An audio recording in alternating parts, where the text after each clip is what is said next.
2016-аас 2024 оны хооронд нэг 6.1 их найд төгрөгийг ерөнхийдөө бол ипотекийн зээлээр гарсан, зарцуулагдсан байгаа. Тэгээд 16-наас хойш цэврээр бол 3.5 их найд төгрөгийн өсөлт үзүүлэлт бол гарсан. Энэний 10% нь л бол арилжааны банкудаас санхүүжүүлсэн гэж үзэх юм бол Монгол банк ердөөсөө үлдсэн мөнгийг хевлээд зах зээл рүү нийлүүлсэн байгаа. Тэгэд энэ маань бол өөрөө хэрэглээний үнийн индексийг бол 2 дахин нэмэгдүүлсэн.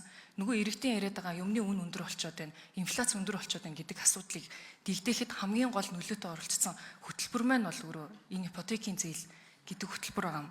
Тэгэд иргэдэд сонсогдохдоо энэ өөрөө асар гой сонсогддог. Бид бүхэн иргэн болгон одоо орон сууцнд амьдрах хэрэгтэй гэдэг агуулга нь гоё харагддаг. Тэгээ бодит байдал дээр энэ хинд хүрээд байна гэдээ харахаар одоо чинь 25 онд бол 80% нь Улаанбаатар хотод олгогдсон байна.